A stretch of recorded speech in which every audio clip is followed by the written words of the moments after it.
Ce journal vous est offert par le FPI, Fonds des promotions de l'industrie, votre partenaire privilégié pour la réussite de vos projets.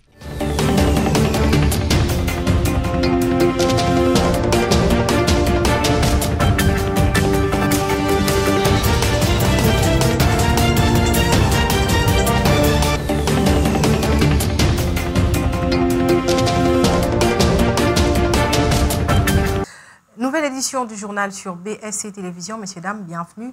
Les sommaires. L'opposant Martin Fayoulou Madidi s'oppose à la décision du Conseil supérieur de l'audiovisuel et de la communication CESAC interdisant la diffusion des activités du président honoraire Joseph Kabila Kabange. Le ministre d'État de la Justice Constant Moutamba sera de nouveau devant le procureur général près la Cour de cassation ce vendredi 6 juin 2025 pour présenter ses moyens de défense. Au Soudan, depuis le début de la guerre jusqu'à ce jour, 4 millions de personnes ont déjà fui le pays, a indiqué l'Organisation des Nations Unies. Ouvrons ce journal avec cette actualité. Le conseil d'administration de la Banque mondiale vient d'approuver un financement d'1 million de dollars américains pour le programme de développement des INGA 3. C'est le ministre de la Communication et Médias, Patrick Mouyaya, qui a livré cette information hier, mardi 3 juin 2025, au cours d'un briefing spécial. Le porte-parole du gouvernement affirme qu'il s'agit d'une preuve de l'efficacité de l'action du gouvernement. Depuis 2022, Tobima na embargo. Mais on a fait 18 ans. Namboko yo armée kokaki sombata officiellement mundu kité. Donc ce qui tolobi tout ça la liste, il y a ba victoire diplomatique autojui. Na président Félix Antoine Tshisekedi en tout cas, ba congolais faut ba betela maboko. Nakobaki saboye parce que pendant que tozo solo la awa, les conseils d'administration la Banque mondiale vient d'approuver un financement de 1 milliard de dollars pour INGA 3. Tobanda kobeta masolo INGA banda kala. Yaturo bisiko otokomi lelo. Financement, conseil d'administration, la Banque mondiale baouti ko approuvé 1 milliard. Na phase à Liboso, Torotalana nous comment on va traiter ma population riveraine. Alors, tovandaka abatuba sala makelele a kuna mboka ngo boye détournement mboka ngo corruption mais bozomo na ndenge tozo avancer. Ce qui gouvernance la biso zaki makasité. Ndeba avancer oyo tozo zango pété. Ndeko Jimmy Mukendi, il faut koye ba l'air to le baka changement des narratifs. L'air to le baka mboka zo changer que président de la République, premier ministre peut biso gouvernement tola la raté. Ba résultat ezane tinzete l'air ekolaka. Et ça, la ramakele l'était. Si on a dit que les commis coupé ça mon pépé.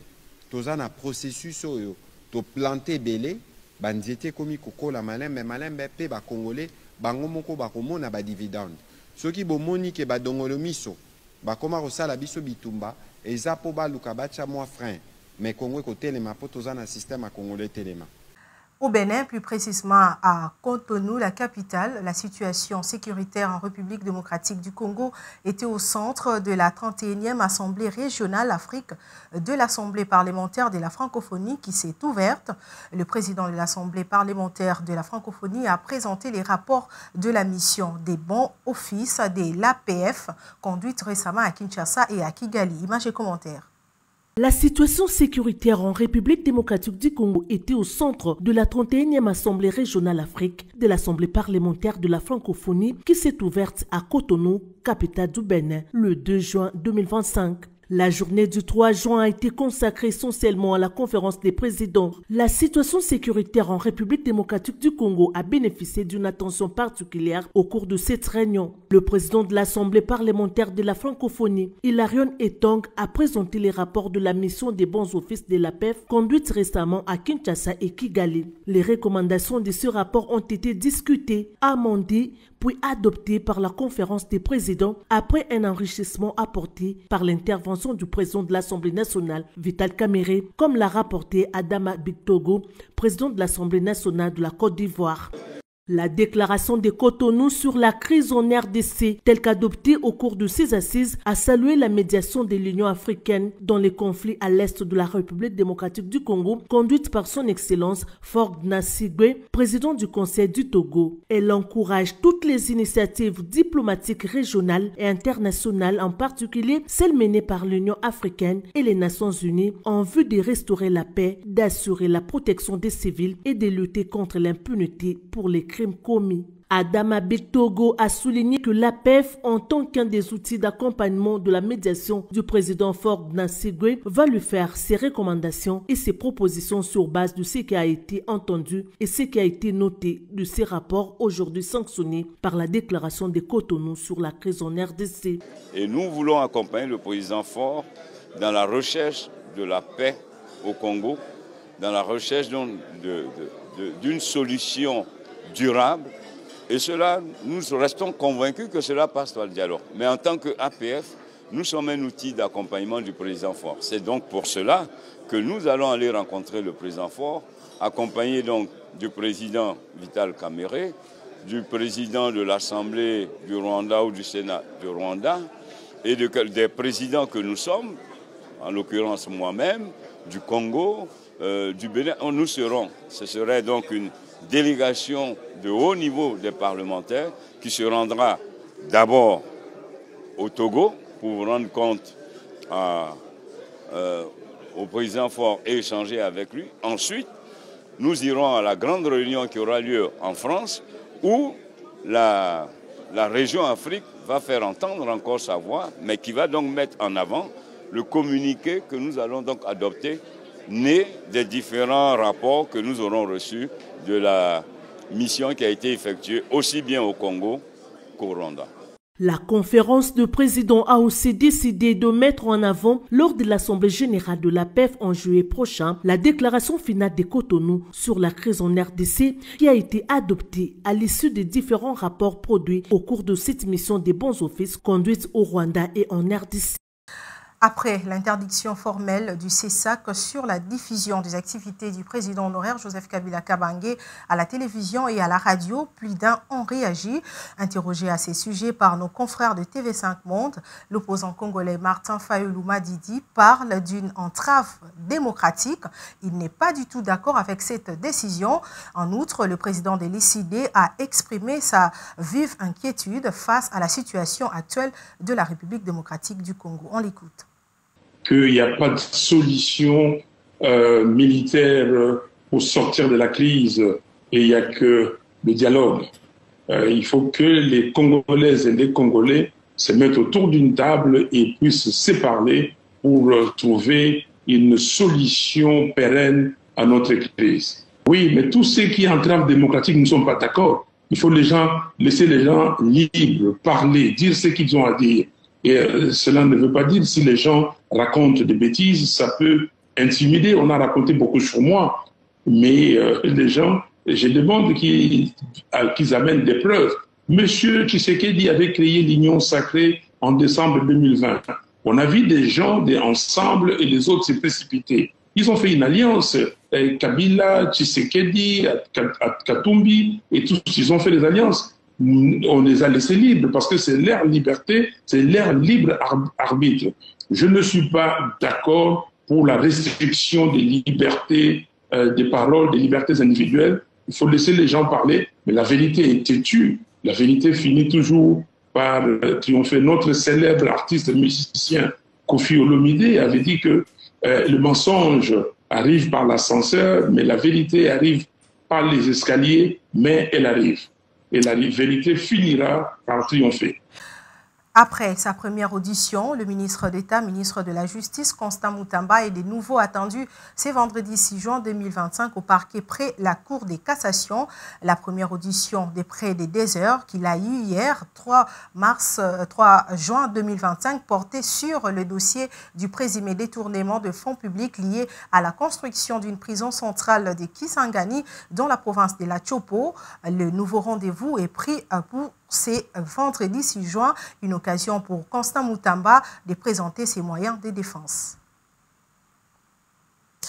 Et puis, dans le cadre de la campagne de sensibilisation au retour à la norme et à l'opération Balabala Isa Wenzete, le gouverneur de la ville-province de Kinshasa, Daniel Bumba-Lubaki, a tenu une séance de travail avec le bourgmestre et le chef de quartier des numéro 1 de la ville. Leur a demandé d'éradiquer tout le marché pirate le long des rues et l'occupation des emprises publiques afin de redorer l'image de la ville, province de Kinshasa, mettre fin au désordre dans les carrefours, aux garages et stationnements sauvages, au tapage sonore, nocturne et diurne.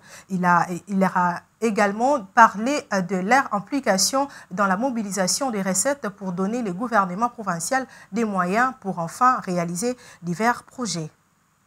Lutte contre les embouteillages à Kinshasa, la capitale, souciée de faciliter l'approvisionnement en biens afin d'éviter toute forme de pénurie.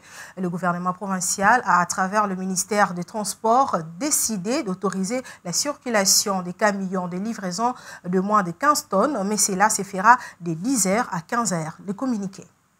Consécutivement à la réunion d'évaluation de mesures initialement prises en vue de fluidifier la circulation dans la ville de Kinshasa, tenue 2 juin de l'année en cours, considérant le besoin de faciliter l'approvisionnement de biens afin d'éviter toute forme de pénurie, l'exécutif provincial annonce les ajustements suivants. 1. Restriction horaire pour les camions poids lourds 20 tonnes et plus.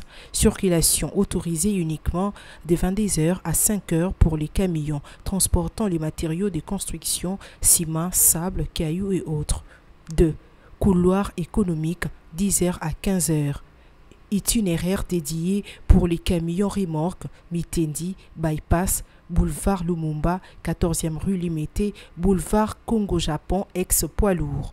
Interdiction formelle des livraisons, stationnement ou déviation hors de ces taxes. 3.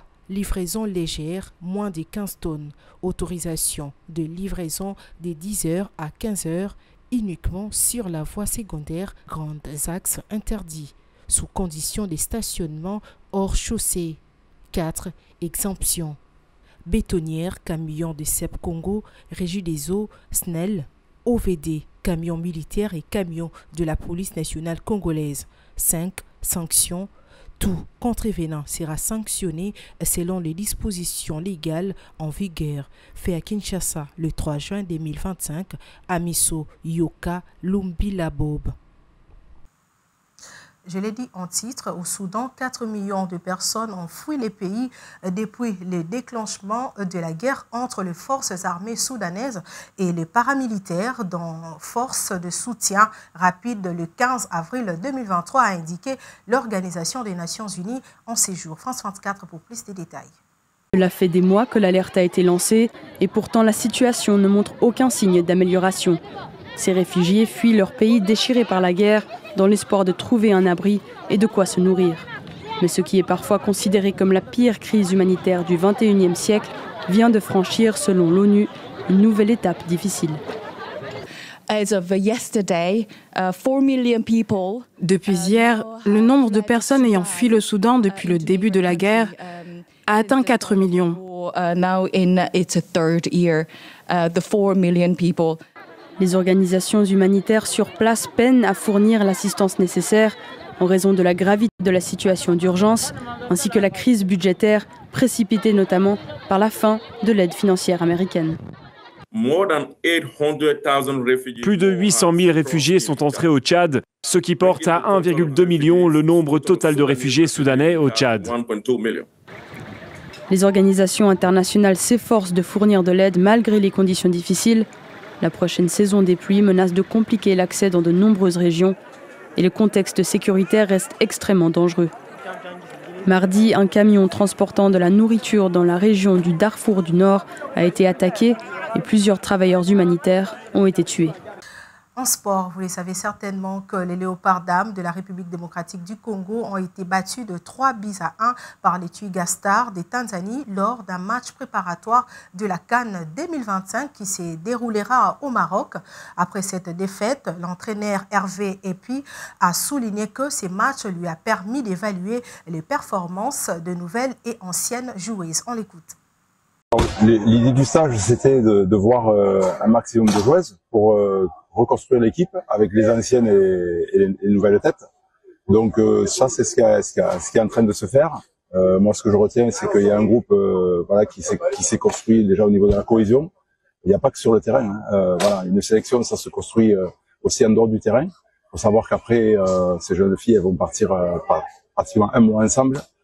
Et donc, c'est très important déjà de créer cette cohésion. Après, c'est de voir quelles sont les personnes qui vont figurer, je dirais, dans le groupe et dégager une idée de jeu. Donc ça y est, on est en train de travailler dessus. On a notre petite idée là-dessus. Et mettre les gens au bon endroit. Voilà. Donc là, on a fait jouer tout le monde. Alors évidemment, on a pris 3 buts, mais on a 3-1. Bon, il y a 2 buts tout faits pour nous qu'on ne met pas. Donc là aussi, il faudra qu'on soit beaucoup plus performant là-dessus. Mais au-delà du résultat, je considère que sur ce match-là, nous avons concédé beaucoup moins d'occasions et paradoxalement, on prend plus de buts. Voilà, parce qu'eux, ils ont eu 100% de réussite. C'est une équipe pour moi qui est sur les 2 matchs est supérieure à nous, avec des attaquants devant qui sont de très haut niveau. Voilà, ce que nous là pour l'instant on n'a pas. Je sais qu'il y a des gens qui se sont demandé pourquoi un tel n'est pas là, mais faut savoir que il y a des gens à qui on avait convoqué, envoyé des billets d'avion qui sont pas venus. Et d'autres gens qui ont eu des problèmes administratifs. Le rappel des principaux titres à présent. L'opposant congolais Martin Fayulu Madidi s'oppose à la décision du Conseil supérieur de l'audiovisuel et de la communication CESAC interdisant la diffusion des activités du président honoraire Joseph Kabila Kabange. Le ministre d'État de la Justice Constant Moutamba sera de nouveau devant le procureur général près la Cour de cassation ce vendredi 6 juin pour présenter ses moyens de défense. Au Soudan, depuis le début de la guerre jusqu'à ce jour, 4 millions de personnes ont déjà fui les pays, a indiqué l'Organisation des Nations Unies. Fin de ce journal, mesdames, messieurs, merci de l'avoir suivi. Portez-vous bien et à très bientôt.